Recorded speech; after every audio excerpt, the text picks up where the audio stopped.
So I'm only the introduction, so don't worry, it's basically a hands-on workshop, but I thought maybe I can give you a little bit sort of high-level interview about, sort of overview of how this tool works. I really encourage you to ask questions during the, during the presentation. So the pain point that we are addressing, I'm sure you know, but it's not specifically to Web3 that you have buggy code. I think there are a lot of code analysis tools in Web 2 and in Web 3. And what my feeling is, somebody who's working it mainly from the academic side, that they don't work.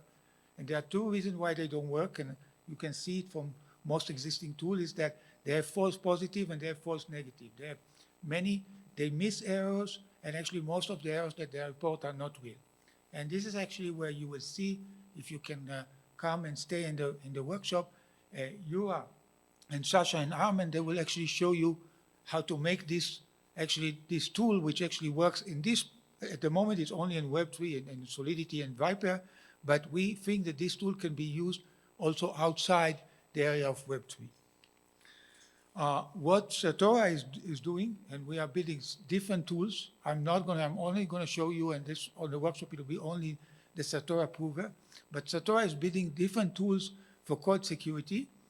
And the other side of the coin, which is something Certora doesn't do, but it's equally interesting for us, and that's why we are here, is the connection with the security team. So basically, there are security teams like Codarena, actually interested in Sparebit and others, 12-bit, that interested to use this technology. And there is synergy between the people, between the community, and between the tools.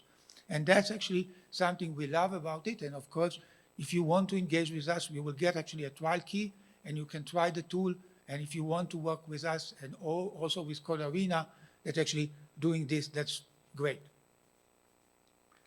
So basically, the glue, the interface between the community and the people at the moment is this CVL language that you will learn and you will learn from the team here. Is that basically it's a language for expressing properties of your code. So you write some kind of properties of your code in our language, and then you can use our tool to do many things. And in particular, we can find bugs for you. So maybe just to give you intuition why I said that actually existing tools do not work, I'm actually using one of the best effort tools. So this is Slither. How many of you know Slither? Fantastic. How many of you use Slither? It's like, yeah. So Slither is a fantastic tool because it's actually very easy to use. But the problem with Slither, and you can see that here, I ran it on a very, very small contract. It's basically a low word. And you see many, many red arrows. Do you want to guess how many of them are real? None. Exactly. So the problem, we want tools, and what you will see today is tools that you have errors that when they are produced with actually sort of a test case showing the violation. So how does the Certora tool work? You will see actually today, you will learn, but the idea is that you kind of write your code twice. You write once, you write your code in Solidity or Viper or Rust or any other language, and then you write what you think about your code.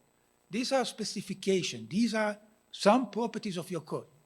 And the tool can do two things. The tool can give you a proof. That's very interesting, but it's a bit boring. It says, okay, verify. But the most interesting use case of this is finding bugs which are hard to find. And we have actually used this tool before auditing and after the best auditing and found very interesting edge cases in your code. Some of them you can actually use to actually deplete completely the money. So this is the tool that we are using. It's basically a tool that actually automatically either prove property or actually find test cases indicating violations of these properties.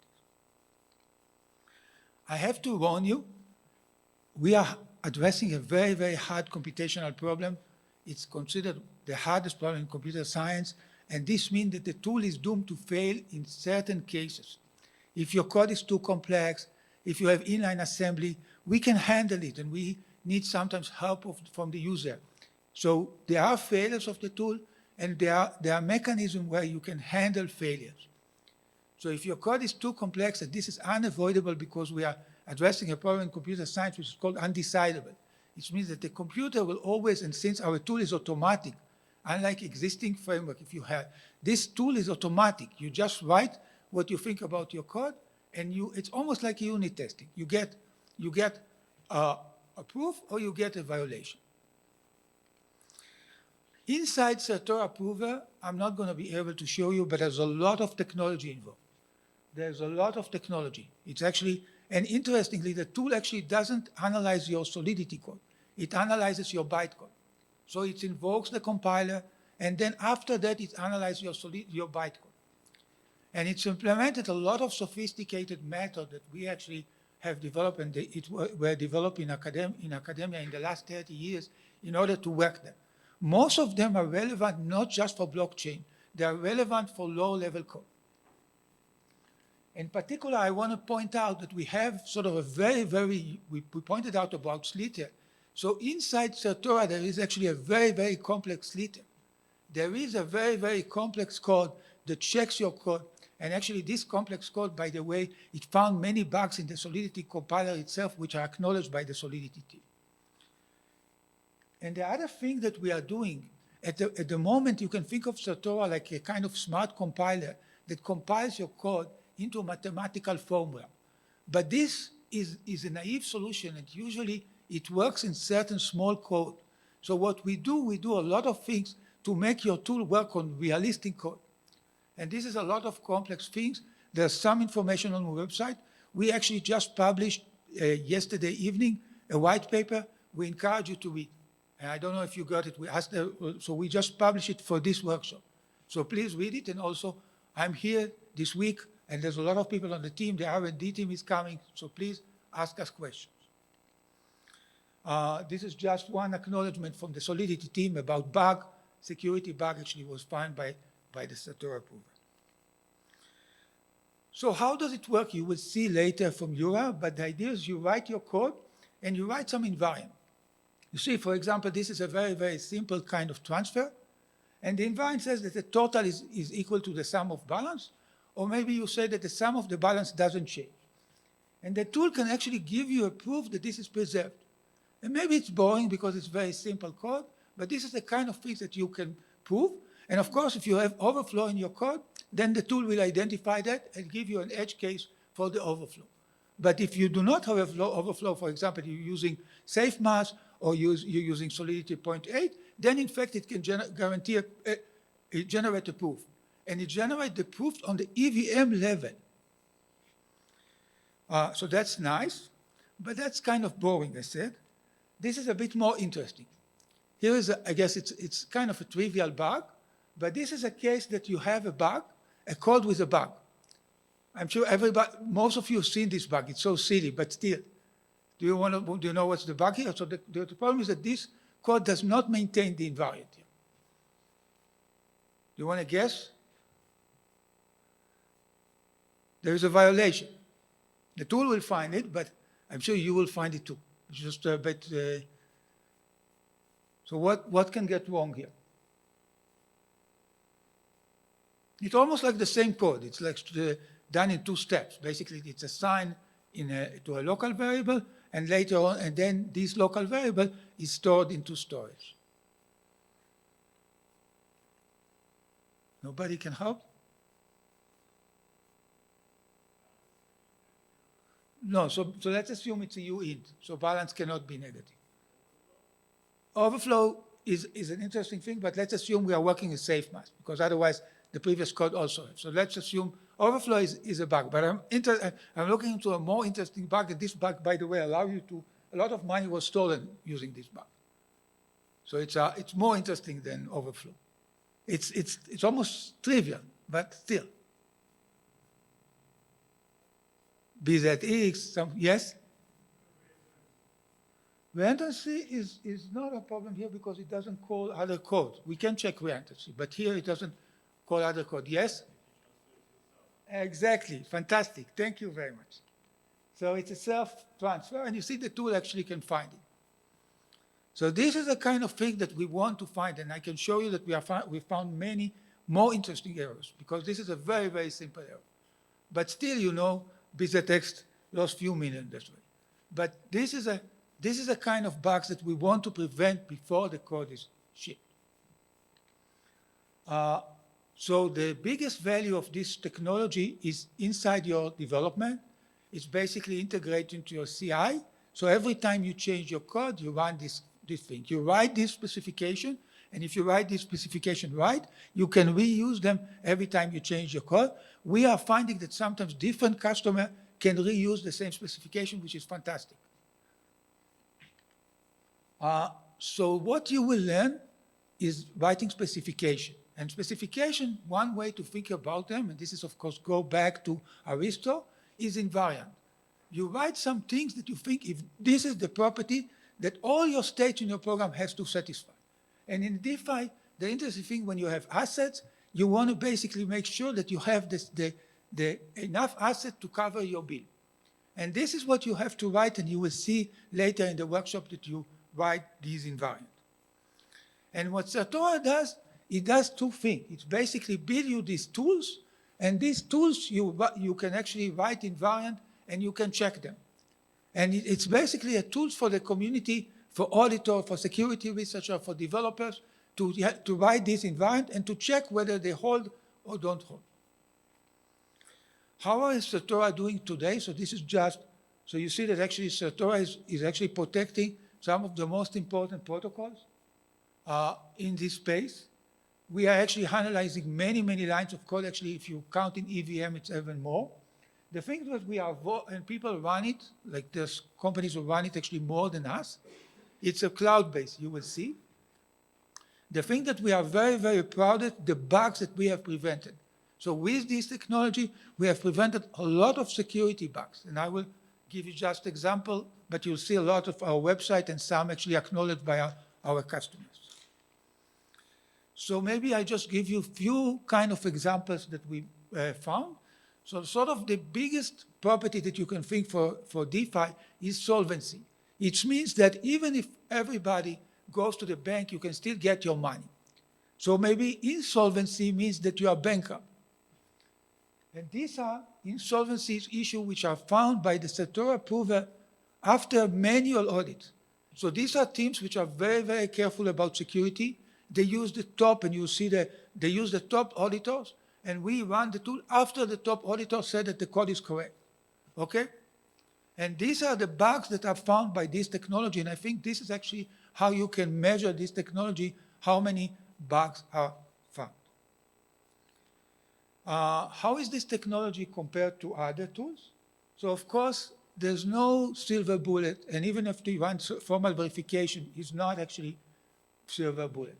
So the idea is manual audit, of course, can find bugs that formal verification will not find, especially if you don't have the right specification. And writing specification, as you can see, is actually hard. So the idea is that manual audit actually supplement formal verification, and you should do them both. Testing and fuzzing, it's very interesting. It's usually cheap, and actually Certora is building its fuzzer, but that's usually peaks and inputs, so the coverage is much less. None of the bugs that I showed you in the previous slide were actually found by fuzzings, but it's of course thing you want to do. And I mentioned already static analysis, like Slither, which is incomparable. It misses some bugs, and actually most of the bugs that are reported are not real. So that's very, very different, but of course useful. I want to give you just one example, and I think it doesn't have significance, but this is a TrueFi. This is a team that's using the Certora approver. They have done kind of study. They basically use the Certora approver with auditors. And they inserted bug manually, and they want to know who found the bugs. So what you can see, it's kind of interesting. Many auditors, even good one, they miss bug. Certora also missed one bug, but Certora, and of course Certora, I mean with the rules that they wrote. But with the rules that they wrote, you see that actually Certora found more significant bug, the tool, than all the humans themselves. All the humans together, sorry. So the idea is this tool is really, really useful if you compare that to human, because humans are very good in intuition, but identifying edge cases, this is a case that a machine can sometimes be better than human, especially if you write the right requirements. I want to sort of give you a little bit of sort of technical context. I mean, you will see actually much more with Yura and Sasha. So the idea is just give you an intuition of what is going on. So I took a very simple case of the SUSHI. So basically SUSHI, but that's actually AMM, you have basically constant product pool. So you have 2 tokens and the multiplication is constant. So for example, you have 50 tokens A and 200 B tokens. And for example, you want to buy 50 B tokens, okay? So this is what happened. You buy 50, then you have 66, and you see that why do you have now 66? Do you want to tell me? Why is it that you have 66? What's the rule that is maintained here? Exactly. The multiplication is constant. So this is the environment that we maintain here. So we maintain the environment that the multiplication is constant. So that's the idea. And if you want to think about it even more simply, it's basically you maintain the fact that if one of the tokens is 0, the other is also 0. And this is a very simple invariant of the code. Okay? But guess what? The trident broke this invariant. And when this invariant is broken, all the money is lost. Okay? So our tool basically found, and this is the code actually. The code is not very complex, but still you see it has some nonlinear math. So it's band single. This is an operation. And the tool finds an edge case. It's actually a very rare edge case. But under this rare edge case, you can break the invariant, and as a result, you can actually get all the tokens in the pools. So how does it work? You see this SUSHI trident. By the way, you see, I told you it's a simple code, but it's already actually a 2,000 line of Solidity code, and it's actually 24,000 line of EVM. So actually, the tool handles actually quite significant part of the code. And basically, the environment that we maintain is that both of them need to be 0 or none of them is 0. And this is a very simple invariant, but look what happened. It found a case that Alice bans her holding and gets 200 tokens, and as a result, you see now basically the B tokens is 0, and the A tokens is not 0. And the invariant is broken. And what is the significance of it? The significance of it is that somebody, and this is something, of course, that the Certora tool doesn't do. The Certora tool doesn't find the exploit. The Certora tool only finds the violation of the environment. But then we manually look at that and show the team that actually you can now, once this environment is broken, you can actually exploit the contract. And how will this work? So basically, this is the case. You have these tridents. You have Alice and Bob. So Bob basically deposits 100 tokens, 100 A tokens and 100 B tokens. Alice now deposits also 100 A tokens, 100 B tokens. So altogether we have 200 A tokens and 200 B tokens. Everything looks fine.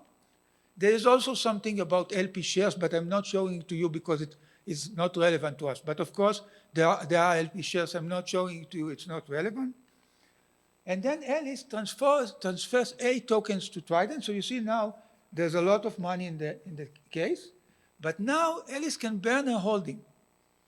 And she can basically get this 200 token. And now you see the environment is broken, as we say. So what happened now when the environment is broken? What can you do? How can you take the money? I'm not asking you because you're probably not familiar with the SUSHI code, but the idea is in the SUSHI code, so the environment is broken. So basically, as Alice, she pays 1 token and she gets all the SUSHI. Okay, so she gets all the money. Basically, you see that now Bob is left with nothing and Alice got all the money because the environment is broken.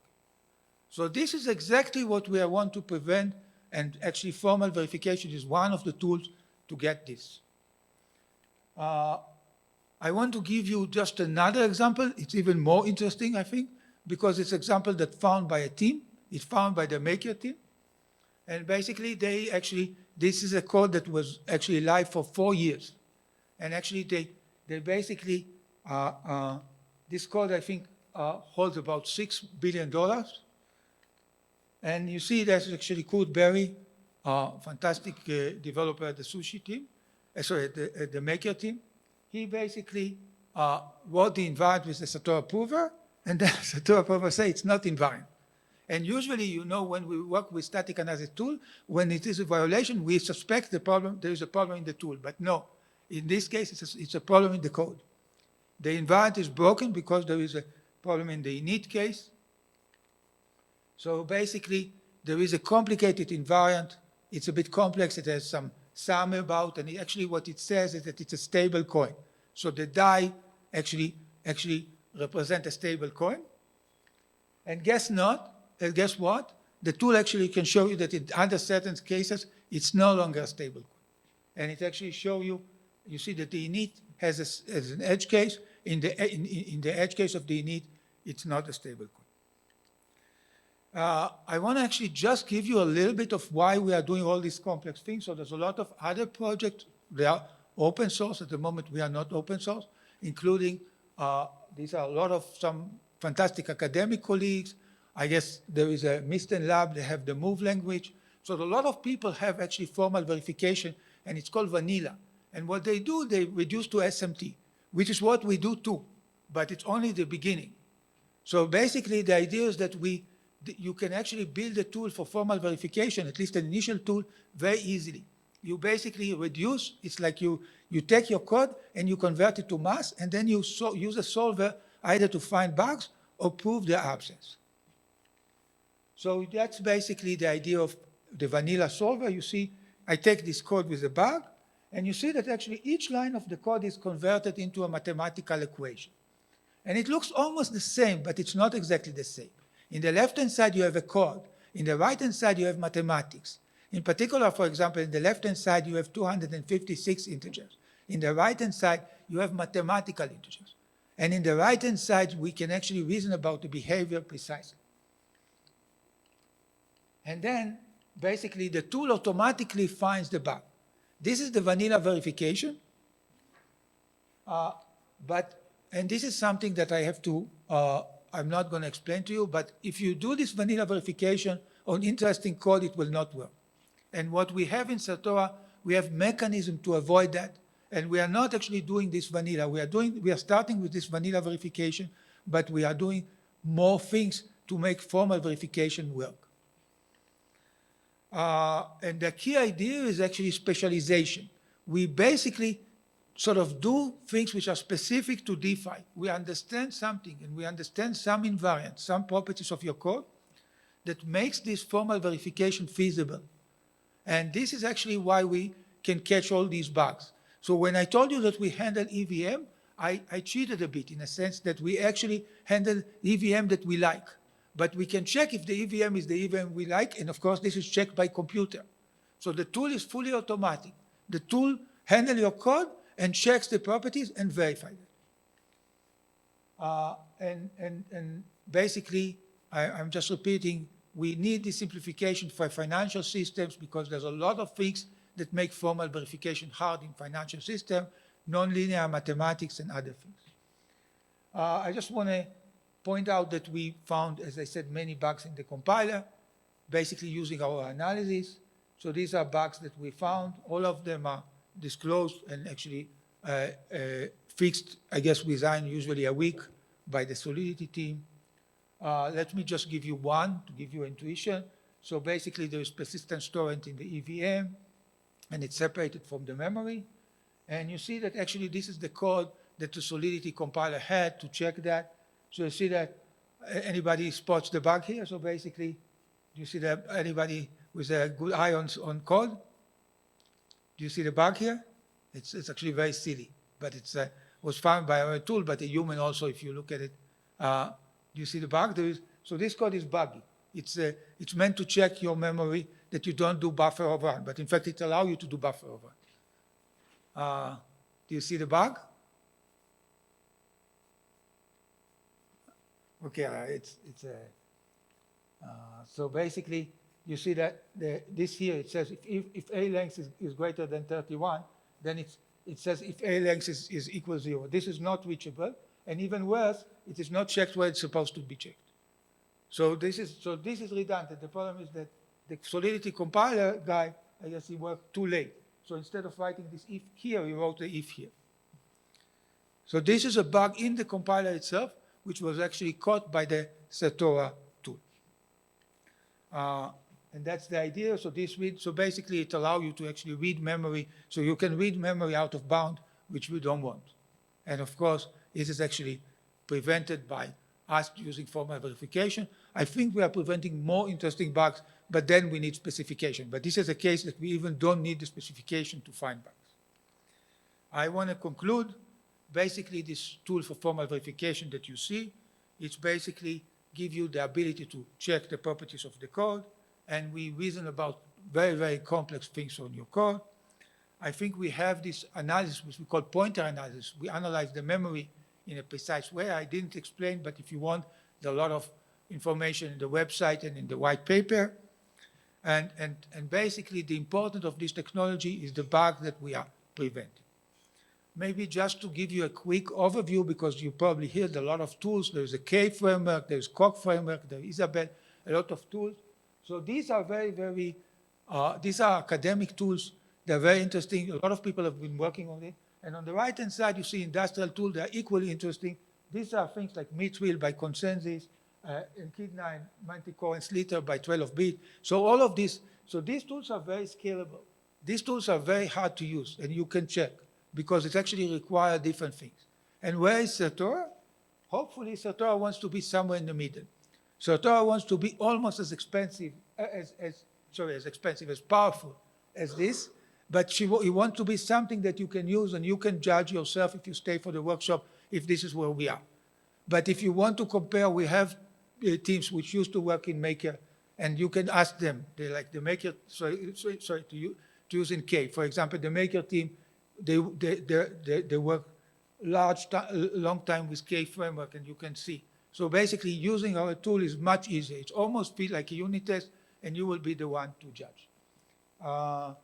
I think I'm done. There are a lot of people in the team. We have a lot of people. Some of them are here. We have experts in formal verification, in tools. We have, wait, doesn't move. Yeah, and we, so I don't have the, something like, we have a lot of experts which are here on the DeFi, so I'm missing the slide. I want to basically